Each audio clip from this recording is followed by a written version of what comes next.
Esselamu Aleyküm muhterem izleyenler. Dünden yarına programımızla huzurlarınızdayız. Bu programımızda eğitimi konuşacağız. Bu toprakların, İslam dünyasının eğitimle ilgili çözüm çabasını, çünkü 300 yıldır eğitimle ilgili sorunlar konuşuluyor ve neredeyse ileriye doğru bir adım atılmış değil.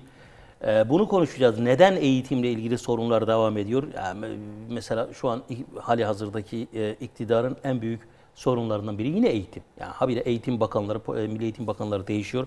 Ama bir türlü hem Türkiye'de hem İslam dünyasında eğitimle ilgili ciddi gelişmeler, mesafeler kat edilemiyor. Hocam şimdi şurada bir tuhaflık var. Yani okuma, yazma oranlarının, yazma zaten neredeyse hiç yoktu. Okuma oranlarının oldukça düşük olduğu bir topluma gelen ilk vahiy, belki de yani birlerle ifade edilemeyecek kadar düşük olan bir topluma gelen ilk vahiy oku. Yani bir de oradaki okumanın bir şeyi de yok. Bir karşıtığı da yok.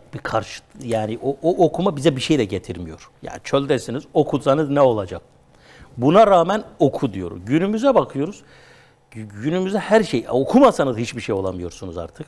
Mecburen okuyacaksınız. Buna rağmen biz hani oku emri ile başlayan bir din var. Biz bu dinin müntesipleriyiz.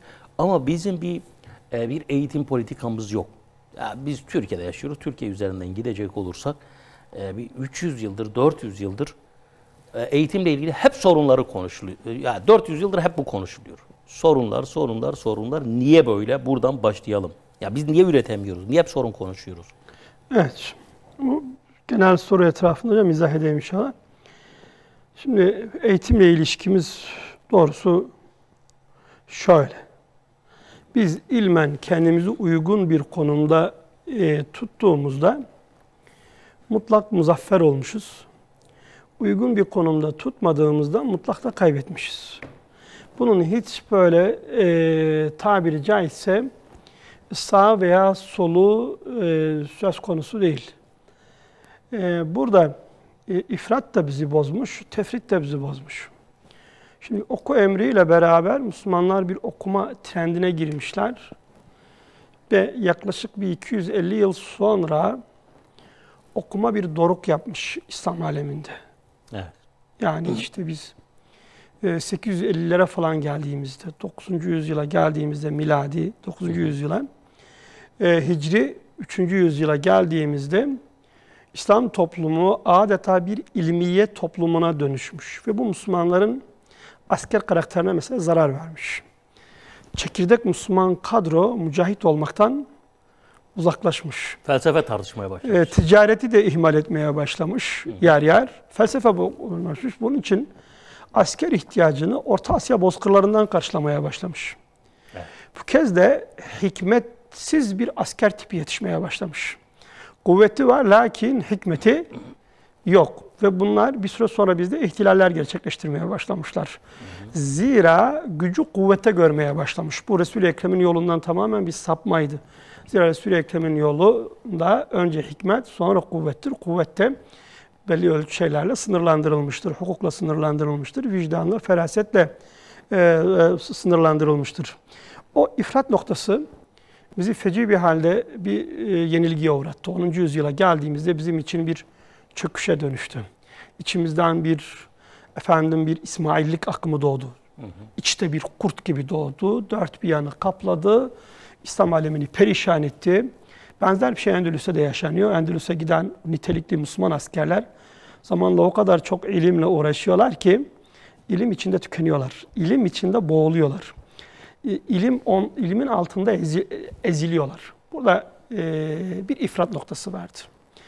Biz miladi 19'a geldiğimizde ise biz bir tefrit noktası yaşıyoruz. Bu sefer Hicri 10'lardan itibaren, miladi artık 15'lerden itibaren çok tarihsel bir ilmi yokluk yaşamaya başlıyoruz. Özellikle bizde Selahaddin Eyyubi hareketinin zafere ermesinden sonra ilim tekrar fena halde yayılıyor Arap kıtasına ve neredeyse her evden bir alim yetişmeye başlıyor. Ve devletler bu kadar ilmiyenin bu kadar ilerlemesinden bir endişe duyuyorlar. Osmanlı'ya muhtemelen gelip Osmanlı'ya katkı sağlayan ulema bunu ya biz bu işte biraz aşırı gittik deyip bir frenlemeye kalkıştı. Fakat frenlemeye kalkışınca yani yeni bir ifrat noktası. Bizim hicri 3-4'lere gitmememiz için, miladi 9-10'lara gitmememiz için muhtemelen bir frene bastılar. Dediler ki bu çok aşırı oldu. Biz tekrar eski günleri yaşamaya başlayacağız. Zira hakikaten tam Fatih Sultan Mehmet'in İstanbul'u fethettiği o dönemde buralarda yeni ilmi akımlar doğmaya başlamış. Felsefe akımları doğmaya başlamış. Evet. Kalenderilik gibi akımlar doğmaya başlamış bunlar. Ve ilmiye sınıfı yeniden şöyle bir devlette bir tehdit unsuru haline gelmiş. Osmanlı'yı da çökertecek bir noktaya gelmeye başlamış. İşte Cem Sultan hikayesi esasen böyle bir hikayedir. Yavuz'la kardeşlerinin hikayesi böyle bir hikayedir. Lakin Kanuni devrinden sonra bu mesele tamamen halledilmiş tabiri caizse. Yani ilmiye sınıfı diskalifiye edilmiş. Evet. Ve bu sefer tefrit noktasına girmeye başlamışız. Bizdeki o ilmi gelişme, ilmi dalgalanma durmuş. Biz miladi 18'lere geldiğimizde artık İslam alemi ilmi bir kıtlık yaşamış. Ve Müslümanlar da hicri yılla alakalı olarak yani bu 12. yüzyıl meselesiyle alakalı olarak kıyametin yaklaştığına bir daha inanmaya başlamışlardır. Bizde 2 kez kıyametin yaklaşması hikayesi vardır. Bunlardan bir tanesi hicri 6. yüzyıldır. Bu Moğollarla Haçlı ve Moğollarla alakalıdır. İkincisi hicri 12. yüzyıldır. Bu yine Batı istilasıdır. Bizde böyle 2 tane kıyamet şeyi gelişmiştir. İkisi de bilinçli mi geliştirilmiştir? Hakikaten bakmak lazım. Ya da yenilgi psikolojisi. Yenilmeye başlayınca hemen işte zaten bitiyor, dünya sona eriyor. Ama savaş başlamadan bu tür şeyler geliştirilmiştir. Büyük ihtimalle çocukluğumda ihtiyar kadınların ya 12. yüzyılda bitiyor, bitti ama kıyamet gelmedi. Dediler ki 13'te kopacak, 13'te bitti. O da yine kopmadı, ne olacak? Dünyanın ömrü ne zamana kadar uzayacak diye. Çeçen cihadının Çeçen cihadının yaşandığı yerde aynı dediğiniz ifadeleri Çeçen cihadına muhalif olan bir gençten duymuştum. Hani dedim niye siz ona destek vermiyorsunuz? Çeçensin sen, Çeçenistan'dan gelmiş. Bizim şeyhimiz demiş ki yakında kıyamet kopacak, savaşmaya gerek yok. Ben çocukluğumda 90 küsur yaşında olan bir kadının sık sık bunu dillendirdiğini, babamın da gülümseyerek geçtiğini çok iyi hatırlıyorum. Kadından çok şey öğrendim. Çok bilge bir babanın kızıydı, okumuş bir ağanın kızıydı ve çok şey biliyordu. Hakikaten eski kültürün en iyi yansıtanlardan biriydi. Çocukluğumda zannederim artık 100'lere yaklaşmıştı, dinçti hala. Deniyordu ki 12'de kopacak. 12 bitti, 13'e girdik, 13'te bitti. Şimdi ne oldu? Yani kopmayacak mı? Evet. Diye böyle bir beklentiyi hatırlıyorum. Yüzyılları tam tabii tahmin de edemiyordu. Muhtemelen ondan öncekilerin dilinden aktararak işte diyorlar ki 12'de kopacak. Maya olmadı. Böyle devam edip gidiyordu. Şimdi hakikaten bizim kıyametimiz aslında bir tür şeyde kopuyor. Yani bu 10. yüzyılda kopuyor. Kendimizi toparlıyoruz. Tekrar fiziki bir kıyamet kopuyor. Şu bir gerçek ki önce ilmi kıyamet kopar. Sonra fiziki kıyamet kopar. Biz tekrar 17-18'lere girdiğimizde miladi takvimle muhtemelen kıyamet beklentisi doğruğa çıkmaya başlamış. Bir tefrit noktası oluşmuş. Sonra kendimizi bir daha toparlamaya başlamışız. Lakin bu kez programlar getiriyoruz, kurumlar oluşturuyoruz ama bir türlü düzlüğe çıkamıyoruz. Ortada bir hakikat var. Hala düzlüğe çıkabilmiş değiliz. Şeyde çok kolay kurtuluyoruz. Yani bir 150-200 yılda kendimizi toparlıyoruz Selahaddin döneminde. Bu kez biz toparlanmakta ciddi bir sıkıntı yaşıyoruz. Şimdi bir işi yaptığınız zaman, bir sosyal problemi değerlendirdiğiniz zaman öncelikle ilk adımda bir tespit yapmanız lazım. Neredeyiz? İkinci adımda o noktadan önceki vaziyeti değerlendirmeniz lazım. Ta ki bulunduğunuz noktayla geçmiş arasında kurduğunuz ilişki sizi geleceğe yönelik bir teze, bir kurtuluş tezine götürsün diye. Şimdi Türkiye'deki o bahsettiğiniz eğitim sorunu yani son 200 yılda kanaatimce şu 3 başlık altında değerlendirilebilir. Bir kere batılılaşma yönünde eğitim ıslahatı. Hı hı. İkincisi batılılaşma yönünde eğitim devrimi, evet, inkılabı. Üçüncüsü batılılaşmanın mahsurlarını gidermeye dönük eğitim ıslahatı şeklinde üçe ayrılabilir. İlk kez bu böyle bir ayrım yapılıyor bu arada. Bu herhangi bir kaynakta değerlendirilmiş değil. Hı hı. Benim tarihsel değerlendirmelerle ulaştığım bir tarz bu. Deseniz ki nereden nereye? Derim ki yani 1923'e kadar, 1820'li yıllardan, 2. Mahmut döneminde, hı hı, 1820'li yıllardan 1924'e kadarki süreyi biz batılılaşma yönünde eğitim ıslahatı olarak alacağız. Evet. Batılılaşırsa kurtuluruz. Kurtuluruz. 1924'te o bir devrime dönüşmüştür. Evet. Batılılar ki, iktidara geldi. Aynen böyle. Batıcılar. Aynen böyle. Denmiştir ki efendim kusur varsa yani bu eğitim 100 yıl geçti ama başarılı olmuyor. Neden başarılı olmuyor? Çünkü hala bir ayağı Müslüman demişlerdir. Biz bu Müslüman ayağı tamamen kesersek başarılı olacağız. Etrafa böyle inandırmışlardır. Hı hı. Kendileri böyle mi inanmıştır ben zannetmiyorum. İslam tarihini az çok bilen hiç kimse bu kadar gözlerini kapatamaz. Ama Batı'ya itaat etmek gerekiyordu. Batı'yı, evet, memnun etmek gerekiyordu. Çevreye demişlerdir ki efendim biz İslam'ı tamamen bir süre devre dışı bırakırsak bu iş olacak. Lakin 1945'li yıllara geldiğimizde yani daha 25 yıl aradan geçtikten sonra çeyrek yüzyıl, hı hı, şu görülmüştür ki yapılan bu şey bir kavmi tamamen tüketmeye götürüyor. Evet. Bunun Türk milliyetçileri de dahil eyvahlar etmişler. Demişlerdir ki ya biz batılılaşacaktık ama aslında biz intihar ettik. Kendimizi toparlayalım. Bu sefer tekrar 1950'den sonra Menderes'in samimi girişimleriyle de batılılaşma yönünde, batılılaşma içinde ama İslam'a yönelik bazı ıslahatlar yapılıyor. Tersine bir akım başladı. Tersine bir ıslahatlar yapılmıştır. Daha önce batıcı okullar açılıyordu. Bu sefer işte dini önceleyen okullar. Lakin hocam şöyle bir şey bu. Şöyle bir hal bu. Şu aşamada yani 1820'li yıllarla 1920'li yıllar arasındaki süreçte İslami zemin içinde batılılaşma yapılmıştır. Hı hı hı. Devrim süreci tamamen batılılaşmıştır. Şimdi tekrar bu 50'den sonra zemin yine batılılaşma zeminidir. İçinde Müslümanca bir girişim yapmaya çalışıyoruz. Şurada çok ilginç bir şey yok mu hocam? Mesela batıcılar şey yaparken, batıcılık savunulurken, batıcı okullar konuşulurken şey olmamış. Yani yanında medreseler var. Batıcı okullar da var, medreseler de var. Fakat Kemalist devrimden sonra aradaki farkı ben anlatmaya çalışıyorum. Osmanlı batıcılığa da izin veriyor ama medreseler de var.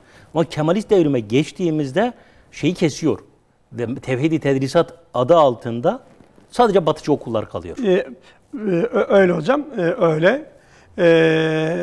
Şimdi buradaki sıkıntımız ne? Sıkıntımız şu. Bir kere eğitim başlı başına ilmiye kendi içinde bir ıslahata tabi tutulmuyor. Hı hı. Osmanlı'da kiminle başlıyor? 2. Mahmut'la başlıyor. Hı hı. Oğlu Abdülmecit'le devam ediyor. Sonra diğer oğlu Abdülaziz'le devam ediyor. Ta 2. Abdülhamid'e kadar. Evet. Burada bu süreçte 2. Abdülhamid'e kadar olan süreçte eğitim kendi gerçeği içerisinde bir kere ıslah edilmiyor. Ya temelde devlet kendini kurtarmak için eğitim meselesine bakıyor.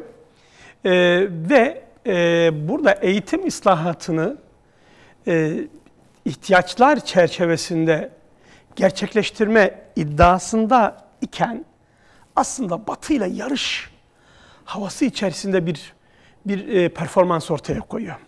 Yani diyor ki biz bir an önce ne yapalım da Batı'ya yetişelim. Evet. Böyle bir telaş var. Bu telaş hali soğukkanlı bir değerlendirmeyi engelliyor.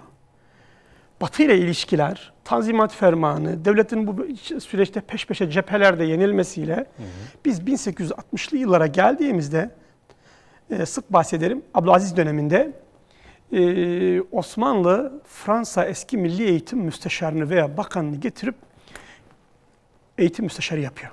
Halbuki Fransa Cezayir'e girmiş. Evet. Bu sana nasıl bir eğitim ıslahatı yapacak?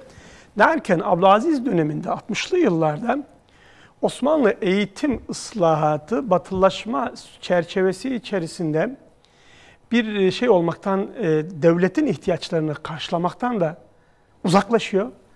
Batı'nın ihtiyaçlarını karşılama yönünde bir sapma yaşıyor.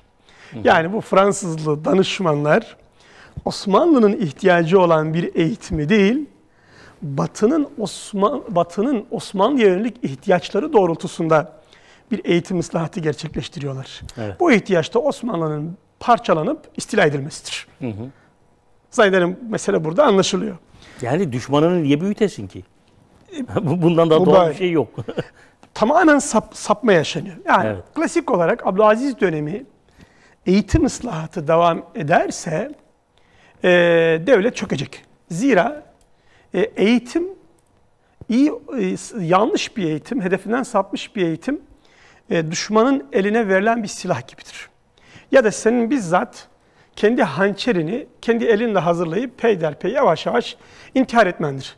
Eğitim burada geliştikçe senin bedenine doğru o hançer yol alır, nihayetinde kalbine saplanır ve seni öldürür. Evet. Şimdi Abdülaziz döneminde esasen Abdülaziz biliyorsunuz, Abdülaziz'in intihar ettiği iddia ediliyor. Öldürüldü. Kimi rivayetlere göre ise katlediliyor. Onların umudu Abdülhamit geldiğinde onun Abdülaziz'in yolunu sürdürmesi ve temelde devletin henüz 1880'li yıllarda, 90'lı yıllarda tam da bu Siyonist kongrelerin yapıldığı.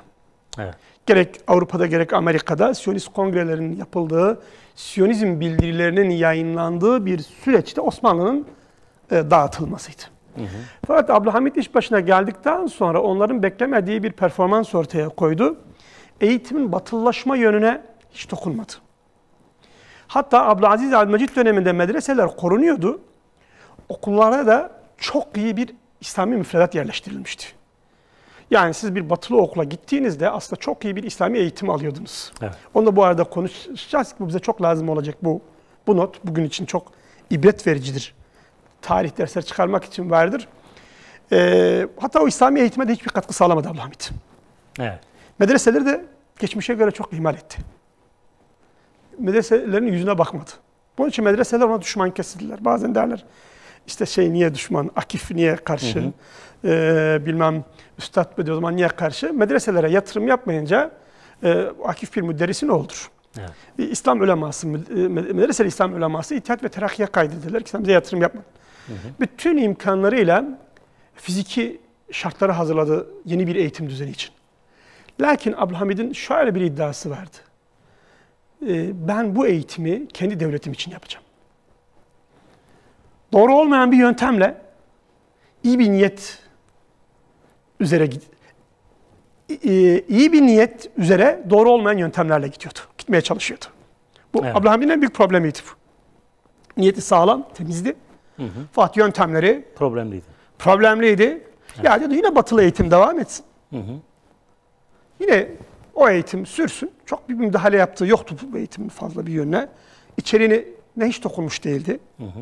Yani Abdülaziz'den, Abdülmecit'ten farklı bir şey getirmiş değildi. Ne babasından, hatta 2. Mahmut'un ne dedesinden. Lakin var olan Abdülaziz dönemi eğitimi için fiziki imkanları artırdı. Kadroları artırdı. Adeta kendini yıkacak askeri karargahlar kurdu. Fakat kendisi iş başında olunca alttaki ordu, okullarda yetişen ordu aleyhte büyümekle beraber devleti tamamen rayından çıkaramıyordu.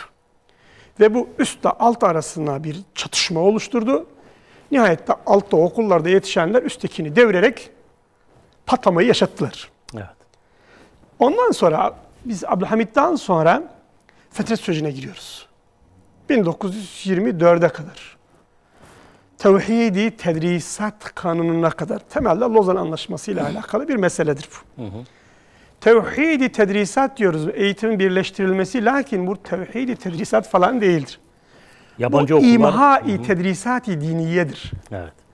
dini tedrisatın imhasıdır bu. Zira bir şeyin bir diğeriyle birleştirildiği yok. Dini eğitimi kapatıyorsun, batılı eğitimi serbest bırakıyorsun. Evet. Batılı eğitimin içindeki dini eğitimin bütün nüvelerini yasaklıyorsun. Alfabesi dahil. Alfabesi dahil. Yani ne yapıyorsun? Kökünü kurutuyorsun, damarlarını dahi çekiyorsun. Öyle ki okul kitapları bulunamıyor. Eski alfabeyle yazılmış okul kitaplarını dahi okutmuyorsun. Çünkü bunlar Bismillah ile başlıyor, Hamdallah ve Sallallahu ile devam ediyor, Elhamdülillah, As-salatu ve selamu ala Resulillah diye devam ediyor. Bunun için eski kitapların, tıp kitaplarının dahi okutulmasına müsaade etmiyor. Bir nesil böyle havantıdan doktor oluyor çünkü kitap bulamıyorlar yani. Ezbere doktor oluyorlar. Hukuk kitaplarının dahi temin edilmesine müsaade edilmiyor. Tamı tamına bu bir eğitim devrimi sürecidir artık.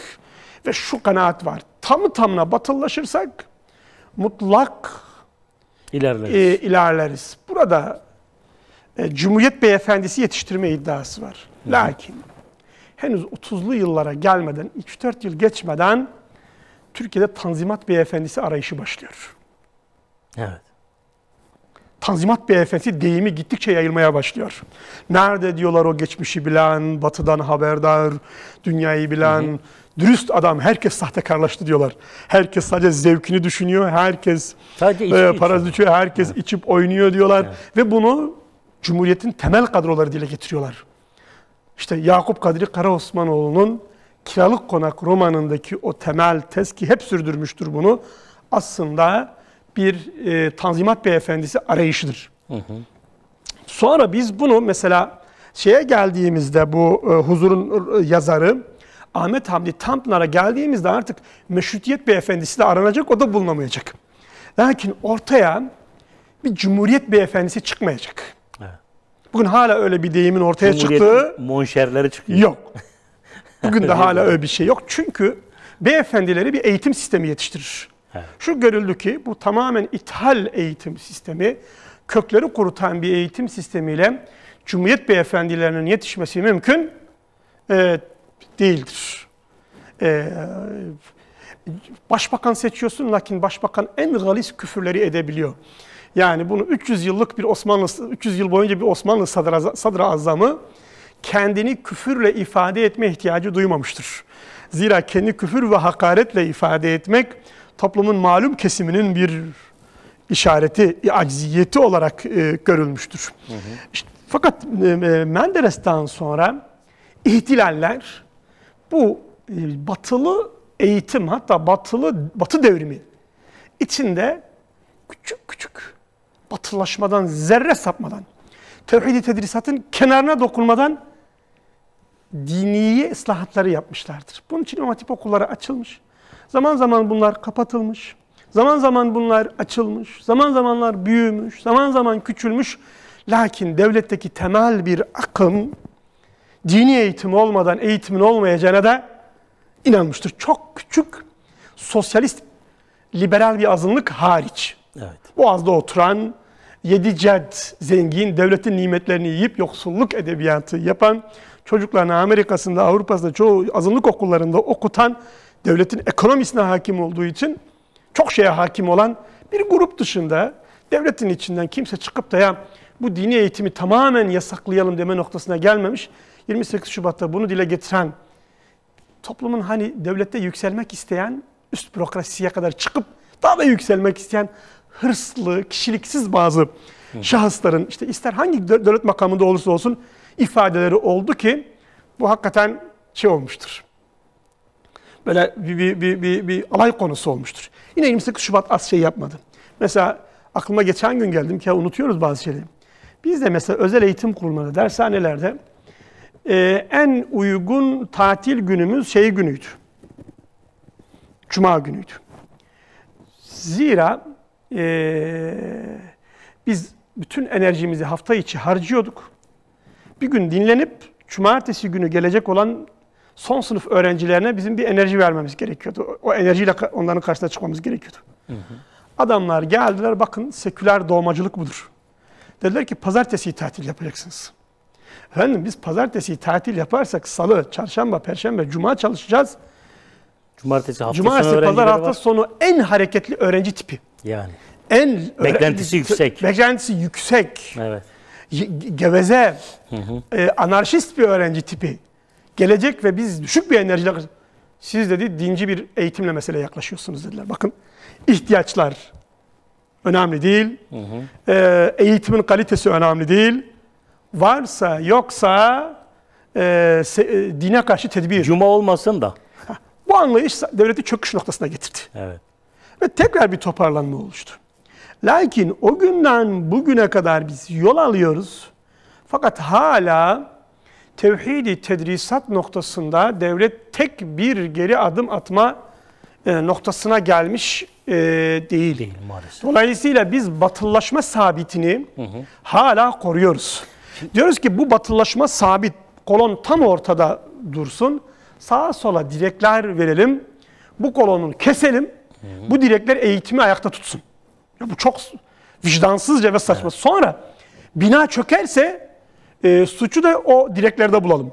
Bunu diğer bölümün başına tekrarlayalım ki nasıl bir adaletsizlikle karşı karşıya olduğumuz anlaşılsın. Çünkü bunu zavallı dindar insan da anlamıyor.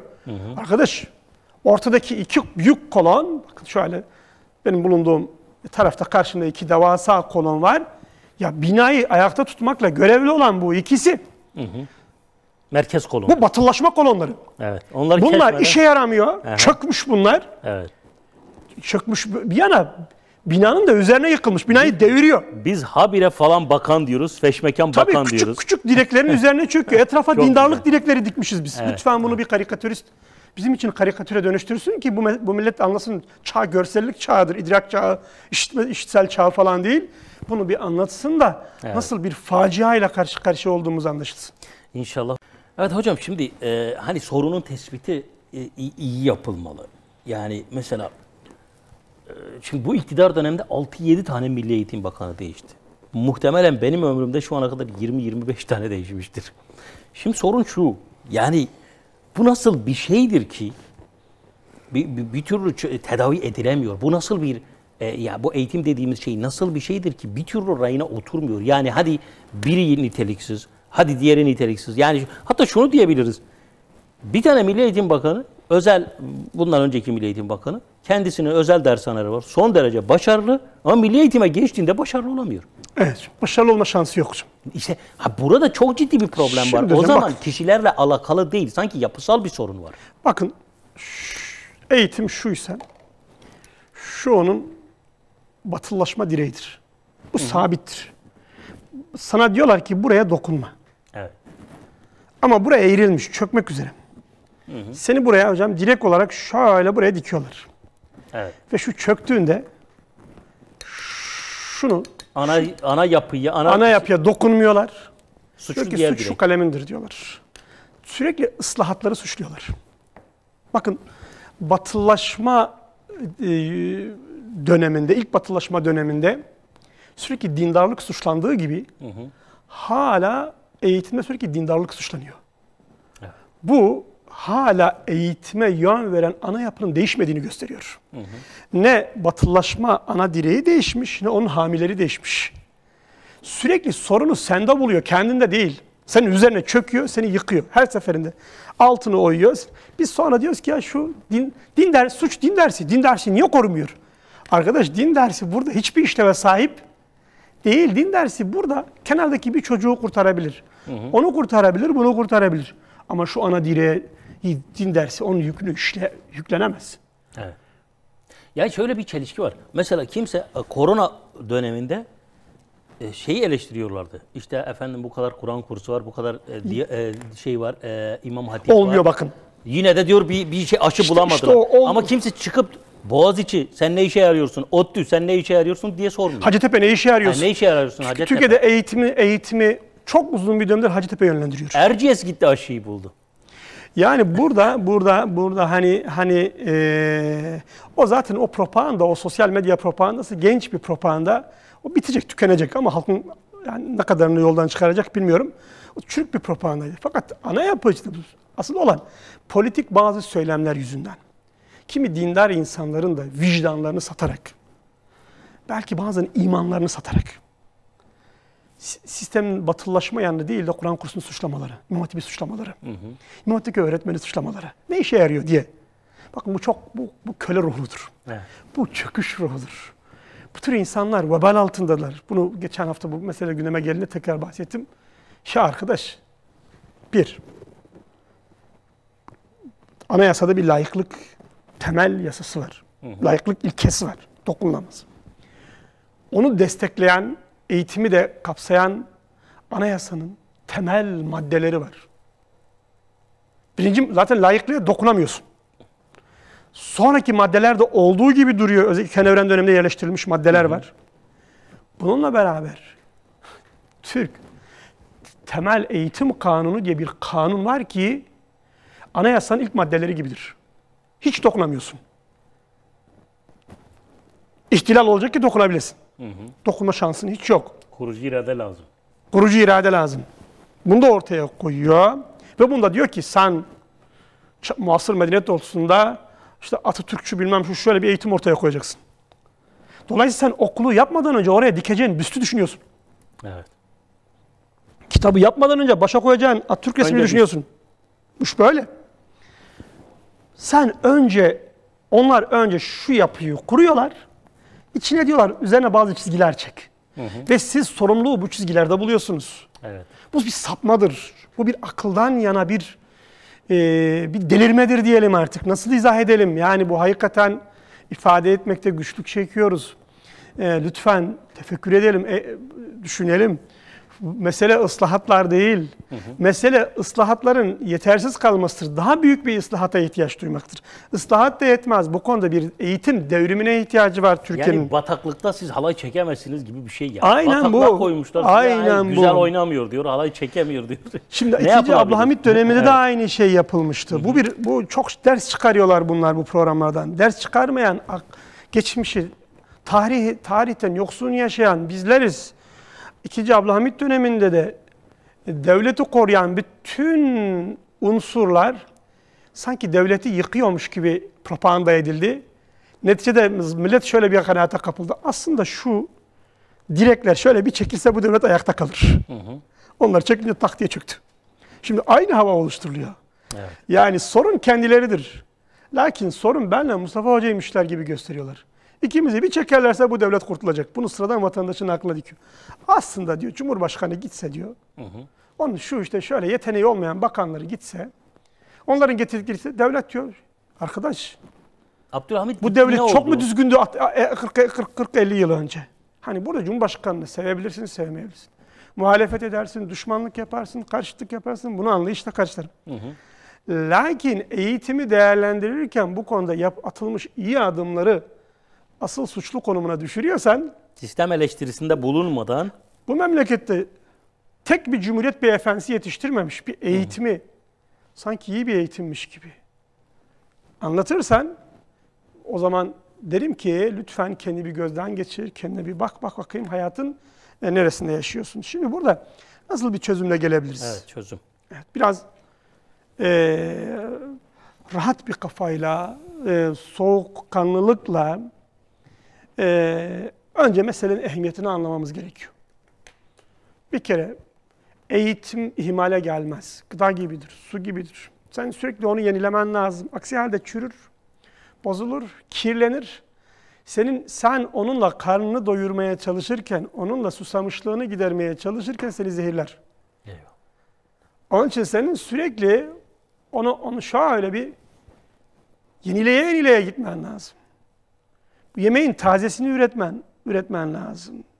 Bu suyun sürekli tahlillerini yapman lazım. Ne durumda diye.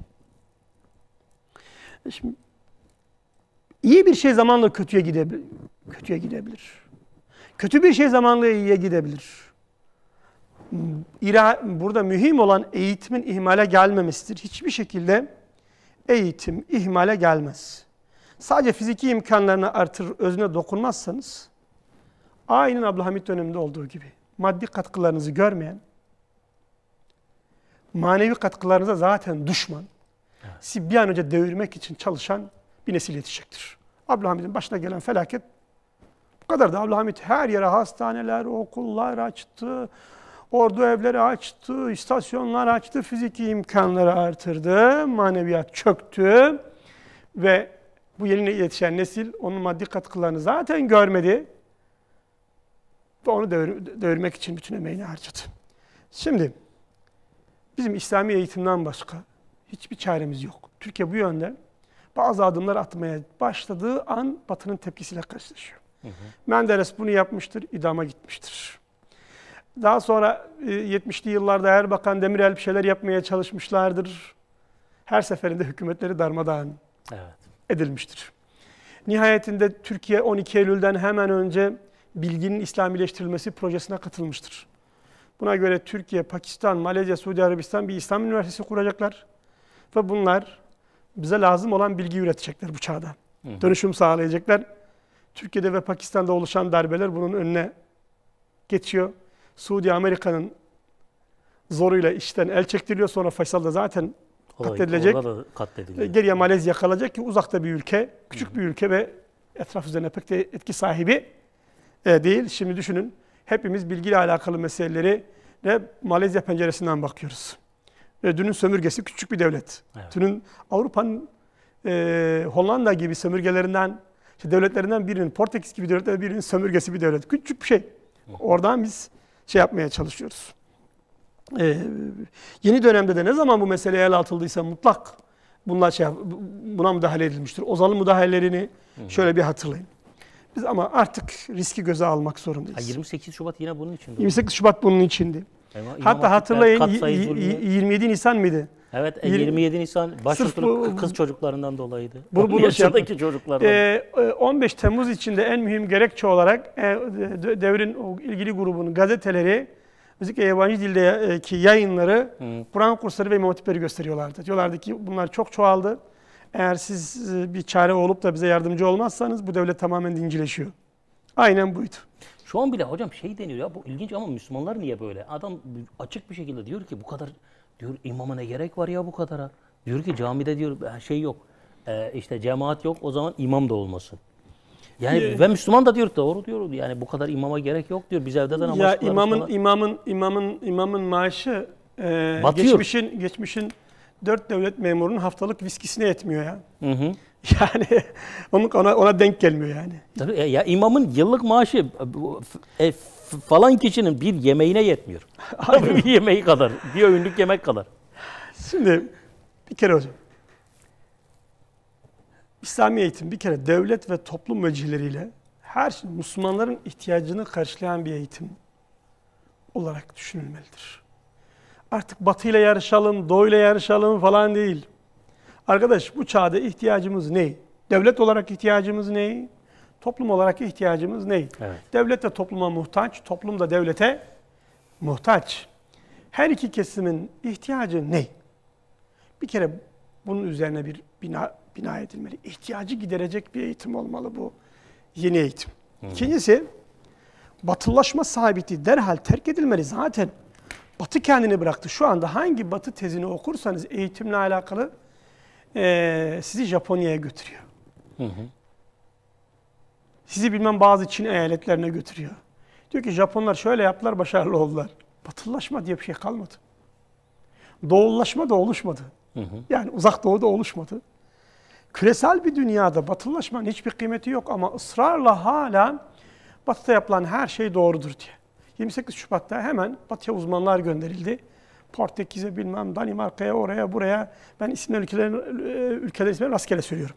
Yani Batı'nın işte bazı özellikle Finlandiya çok şey yapılıyor. Gönderildi. Ondan sonra biz eğitimi kurtaracağız. Buraya gelen uzmanlar dediler ki arkadaş bizim gerçeklerimiz bambaşka. Bizim özellikle Alevileri seçtiler bu iş için. Hani tamamen dinden uzak bir eğitim olsun diye Alevi kökenleri seçtiler. Geldiler ki ya bu iş böyle olmayacak. Şimdi bu derhal bunu terk edilmeli. Bizim eğitimle ilgili sabitimiz gereksinimlerimiz üzerine. Gereksinimlerimiz olmalı, ihtiyacımız olmalı. Evet. İhtiyacı merkeze koymalıyız, batılılaşmayı değil. Şimdi az önce bahsettim. Yani adam geliyor, diyor ki efendim layıklık bunu gerektiriyor diyor. Layıklık efendim şunu gerektiriyor. Layıklık o. Hayır arkadaş, ihtiyacımız ne gerektiriyor? Sen bir kere o atmosferden bir çık. Bizim ihtiyaç atmosferimize gel. Evet. İhtiyacımız derken kendini düşünme. Hı hı. Toplumsal ihtiyaç. Toplumsal ihtiyaç. Sen 4 cet memursun. Her bir ceddin 2 daire almışsa bir apartman yapıyor. Senin ekonomik hiçbir ihtiyacın yok. Nüfusun da yok. Bir çocuğun ya var ya yok. Ne diye garaza gelip bu milleti de batırıyorsun ki? Evet. Kendine gel. De ki 4 atam bu memleketi yedi. Bu memleketin geldiği nokta bu. Nasıl bir hizmet yaptılar da ülke bu hale geldi? Hı hı. Kendine lütfen şöyle bir sorgula. Onun için biz bu nokta kendimizi birbirimize inandırmak durumundayız ve bununla alakalı ciddi bir tefekkür geliştirmek durumundayız. Lakin piyasada maalesef henüz böyle bir tefekkür yok. Akademisyenler son derece çekingen, işin içine girdiler, yavaş yavaş oluşturuyorlar. Çok çekingenler. Bir oryantalistten bahsetmeseler, batılılaşma bahsetmeseler, görevlerinden atılma korkusu yaşıyorlar. Geçen hafta programımıza bahsettim. Yani yeni akademi, Batı'nın da Doğu'nun da Osmanlı'nın bir devir saraya tabi akademisi gibi olmuş. Burada sarayı sakın yanlış anlamayın.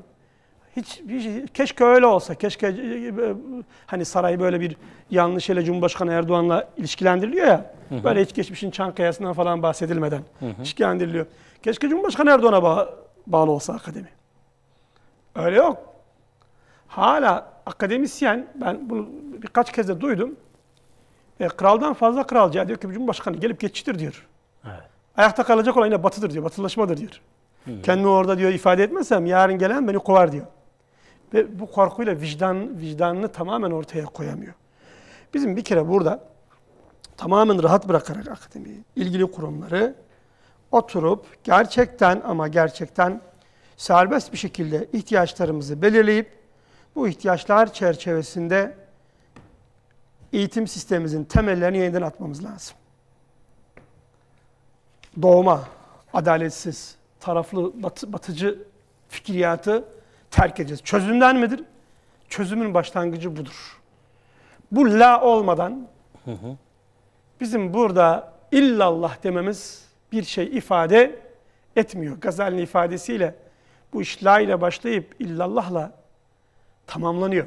Evet. Bizim bir kere burayı şöyle bir bertaraf etmemiz lazım. Burada bir tortul var. Yani müdür yardımcısı nasıl çırpınırsa çırpınsın. Oraya bir öğretmen atıyorlar ve o öğretmen yıl sonu musameresini bütün eğitimden önemli görüyor. Evet. Bütün zihin yapısı yıl sonunda nasıl bir musamere hazırlarız? Hı hı. Gösterişe dayalı bir şey. Ben öğretmenken de bunu gördüm, 2 yıllık öğretmenlik. Sizi sürekli musamerelerde tutuyorlar. Okulun enerjisinin yarısı musamerelerde geçiyor. Ama o soruluyor zaten. Hani gelen müfettiş de diyor ki işte şu töreni yaptın mı? Aynen, aynen. Yani ondan zaten eğitim istenmiyor. Daha çok törensel bir eğitim var. Merkezde bu var maalesef. Törensellik nedir? Riyadır. Siz törensel yaşamaya başladınız mıydı bu iş çöküşe gider. Evet. Geldiğimiz şimdi diğer bir nokta, ikinci bir husus. Şimdi eğitimin bir formal yanı var, bir informal yanı var. İzleyicilerimiz için söylüyorum. Formal dediğimiz düzenli eğitimdir. Yani okuldaki eğitim, halk eğitim merkezlerindeki eğitim de dahil, buna dahil. Kolejlerin eğitimi, ana sınıfı eğitimi, bu formal eğitim. Yani belli bir müfredat doğrultusunda yaptığınız eğitimin tümüne biz formal düzenli eğitim diyoruz. Bir de evet, informal bir eğitim var ki bunun kapsamı hep dar tutuluyor. Örneğin camideki vaaz informal eğitim olarak görülüyor. Peki ekranlardaki gündüz kuşağı programı bir informal eğitim değil midir? Tabii ki öyle. Akşam yayınladığın dizi informal eğitim değil midir? Hı hı. Şimdi sen de eğitimin gücü şu ama şu informal eğitimin gücü bu. Evet. Ve bu informal eğitim sürekli şurada formal eğitimin üzerine yıkılıyor. Hı hı. Yani biz çocuğumuzu televizyondan korumak için uğraşıyoruz. Evet. Çocuğumuzu internet programından korumak için uğraşıyoruz.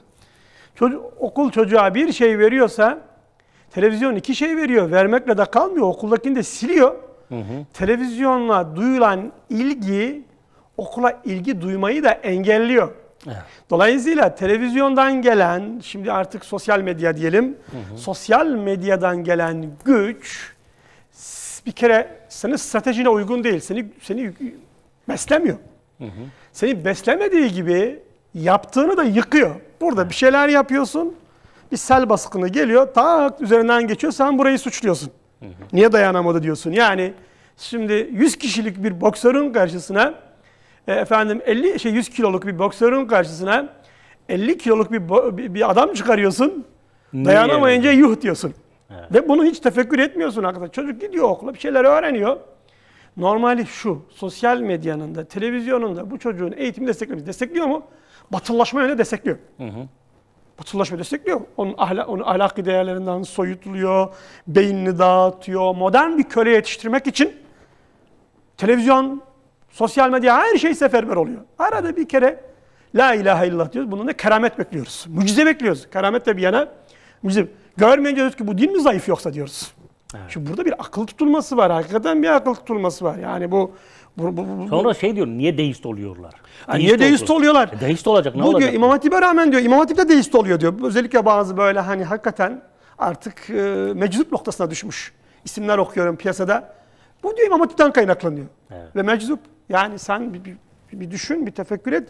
Nereye vurduğunun farkına ol. Bu İmam Hatip dünyanın en iyi dindar okulu olsa hakkından gelemez. Eğitimin tümü nerede? Sen neredesin? Yani sen nasıl olur da böyle bir saçma sapan iddiada bulunursa? Aslında çoğu zaman politik söylemlerle. Yani iktidardan görmediği tatmini onu buradan vurarak gerçekleştiriyor ki bunun Allah katında vebali çok büyük. Eğitim başka bir şeye benzemez. İnan insanı cehenneme götürür. Yani çok dikkat etmek lazım. Bu zamları eleştirmeye hiç benzemez. Bu konudaki ıslahatlara benzemek insanı cehenneme götürür. Buradan lütfen herkes aklında başına alsın. Yani farkında değil ama gerçekten büyük bir terbiyesizlik. Yani bir İslamcının nurserterizm yapmasıdır. Ama yapıyor. Nursertercilik yapıyor yani. Ve şunu düşünmüyor değil mi? Şunu desek ya arkadaş, ey iktidar, ey Cumhurbaşkanı, ey bakanlar, ya siz okula bir Kur'an dersi koydunuz, siyer dersi koydunuz. Lakin bizzat doğrudan sizinle alakalı TRT ve diğer kanallar, size çok yakın kanallar, öyle bir gündüz kuşağı programları yapıyorlar ki sel gibi üzerimize geliyor. Yapıyoruz. Peki ne yapacaksınız arkadaş? Eğitim bir strateji işidir. Strateji bütün imkanların aynı doğrultuda işletilmesini gerektirir. Şimdi sen imkanları çatıştırıyorsun. Güçlü imkan zayıf imkanı yener. Sen bütün gücünle batılılaşmayı hala destekliyorsun. Masonik tipleri hala televizyonların başında tutuyorsun. Solcu tipleri başında tutuyorsun. Ve bunlar diledikleri gibi at koşturuyorlar. Hep anlatıyorum. Müslümanın itibarıyla, Müslümanın haysiyetiyle uğraşıyorlar. Sen ama okuldaki basit bir çocuğun namuslu ol, şerefli ol demekten de bir namuslu, şerefli adam bekliyorsun. Bu olmayacak. Bütün kurumların seferberlik halinde tek yöne yönlendirilmesi lazım. Bunun için Eğitim Bakanlığı, Kültür Bakanlığı, Diyanet İşleri, Gençlik ve Spor Bakanlığı ve iletişimle alakalı bütün kurumlar, medya ve sosyal bütün kurumlar hepsinin aynı noktaya gelmesi lazım. Sen dindar insanın onurlu tutumunu anlatan bir dizi biliyor musun hocam? Yok. Ben çocuklara bazen böyle açarlar. Bir gencimiz var, bazen böyle hafif bir açar karıştırır. Dedim ki aç, bir şey olmaz, zararı yok. Aç. Bir kişinin ismi İslami ise biliyorum ki ona kötü bir rol verilecek. Bak diyorum, bu kötü rolde oynayacak. Baba nereden biliyorsun? Zira zihniyet bu. Bu adam mason. Evet. İslam'a karşı savaşıyor. Sen bu çocuğa okulda diyorsun ki Ömer dünyanın en adil insanıdır. Osman hayat timsalidir. Osman onun dizisinde gaddarlık timsalidir. Evet. Ve ekranın gücüyle görselin çekiciliğiyle çocuğun üzerine geliyor. Sen çocuğunu ona karşı korumaya çalışıyorsun. Koruyamayınca suçlu duruma düşüyorsun. Bu böyle olmaz. Bunun mutlaka televizyondaki gündüz kuşağı programlarına kadar eğitim bir bütündür. Dizilere kadar. Filmlere kadar bunu tarihsel filmler çevirmek, milliyetçilik yönünde, ırkçılık yönünde inanın hiçbir iş görmüyor. Sen önce dürüstlüğü, namuslu olmayı, hayalı olmayı, terbiyeli olmayı anlatan bir medya oluştur, gör bakayım. Bunun için doküman üret. Ya koca bir ülkede şu anda dürüstlüğü anlatan iki dizi yok. Dürüstlüğü anlatıyorsa hayasızlığa teşvik ediyor. Salak diyor hatta. Tüm değerleri tahribat devam ediyor. baltayla, kazmayla vuruluyor. Burada arada bir fidan diken olursa diyoruz ki bu fidan dikmeyi bilmediğinden her şey berbat oluyor. Bu şey. Geldik İslami eğitimin karakter Hocam ölçümü. toparlayacak olursak. Evet hocam, şimdi bugüne kadar biz bir deneyim yaşadık ve şunu gördük. İslami eğitim iki alandan oluşuyor. Bunun biri dini ilimlerdir. Diğeri dünyevi ilimlerdir. Gazali'nin yaptığı ayrım burada doğru bir ayrımdır. Bu ikisi birbirini tamamlıyor. Doğrudur. Tamamen birbirinden koparılamaz ama hem ayrı hem bütünler. Dolayısıyla bir fıkıh alimi aynı zamanda büyük bir fizikçi olamaz bu çağda. Fizik çok yol aldı. 1000 yıl önceki fizikten bahsetmiyoruz. Evet.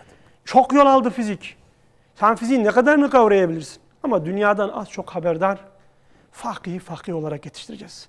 Bir fakihin ömrünün yarısı, en verimli yıllarını batılı eğitimde geçirmesini sağlayacaksın. Ana sınıfı, ilkokul, ortaokul, lise, üniversite, ilahiyat da batılı eğitim çünkü. Müfredatın eğitimi. Yani. Oryantalistlerden kaynaklarla besleniyor. Sonra diyeceksin ki büyük bir İslam fakih, hatta yüksek lisans doktorayı da büyük bir İslam fakihi ol. Arkadaş sen buraya armut dikmişsin. Sen bundan elma bekliyorsun ya. Yani hakikaten nasıl bir zihin var burada? Nasıl bir akıl var ya? Bu nasıl bir sapma bu yani? Zaten fakih bekleyen yok hocam. Bugün yapacağımız şey hocam. Biz bu fakihi fakih olarak yetiştireceğiz. Evet. Dünyayı bilecek, ana sınıfından başlayarak İslami eğitim içinde büyüyecek. Dünyaya o pencereden bakacak. Dünyayı bilecek lakin buradan, batıdan fıkha bakmayacak. Fıkıhtan batıya bakacak. Bu şart, bunsuz olmaz. Kendimize bu şekilde dönmezsek bizim yol almamız mümkün değil artık. Ve devlet artık aklını başına toplayacak. Bak gider. Bu devletlerin yıkılması bir gün iki gün olmaz. 100 yıl olur, 200 yıl olur ama seni alır götürür bak. Ama toplum giderse zaten devlet nedir ki? Bu ayakta kalmaz. Öte yandan fizikçimize de çok dini bilgi yüklemenin bir anlamı yok. Temel dini bilgiler yüklenir. Bu konuda çok hakikaten muzdaribiz. Biz bir ortaokul öğrencisine Resul-i Ekrem'i sevdirecek bir kitap vereceğimize siyer kitabı diye ahlakı öğretecek, insanlığı öğretecek, davranışı öğretecek. Öyle bir kitap veriyoruz ki kuru 99 tane yer ismi, insan ismi ezberlettiriyoruz, mahvediyor. Tarih veriyoruz biz. Bununla ilgili hatta bir de örnek kitap yazdım, Peygamberimi tanıyorum diye. Örnek şimdi çok taklit edildi ama biliyorsunuz ideolojik hal her tarafı sarmış. Adam bir de işin ekonomik parasal tarafı var. Bir gün demediler ya hocam bu kadar güzel bir kitap yazılmışsa biz taklit ediyoruz. Bunu bu tepe tepe kullanıyoruz. Bazen helal olmasın demek geliyor içimden. Ya arkadaş bir de gel bize de anlat biz öğrenelim ya. Hem kibirli hem cimri diyor ki biri elimden alacak. Hem parayı seviyor. Hem ideolojik. Bu kadar hastalık bir araya gelmişken ıslahat yapmak hiç kolay değil. Lakin umutsuz olmamak lazım. Fakat bu iki alanı tekrar söylüyorum. Birbirinden ayıracağız arkadaş. Bu tevhid-i tedrisat, medrisat iki yönlü de yanlıştır. Şimdi biz iki türlü tevhid tedrisat savunuyoruz. Bunlardan biri diyoruz ki batılılaşma üzerine tevhid tedrisat. Ama bazılarımız da farkında olmadan İslami yönde de bir tevhid tedrisat savunuyoruz. Diyoruz. Bilmem Abbasiler döneminde fakihimiz aynı zamanda tanınmış bir geometriciydi. Her şeyi biliyordu. Bugün bu böyle, o gün o bir zorunluluk değildi. Şu an hatta uzmanlaşma var, bölümler ayrılıyor. Uzmanlaşma var. Evet. Biz 1000 yıl önce gibi olmak zorunda değiliz. Bu konuda hiçbir ahkam yok. Geometri, fiziği, kimyayı medresede öğrensin. Ana hatlarıyla öğrensin, ihtiyaç kadar öğrensin. Hepsi onun 3-5 aylık kursunu almaz. Ama ömrünü fizikle harcayan biri fıkıh alimi olamaz ya. Bu olmasın da. Olmasın. Kafası, kafası karışır. Fizikçimiz de fıkıh fetvası vermesin. Şimdi geçenlerde bir yerde karşılaştığım bir doktor arkadaşımız ısrarla tarih alanına giriyor. Dedim ki ya ben cerrahi işlem yapabilir miyim? Hayır. Zannederim mesela anlaşılmıştır. Dedim.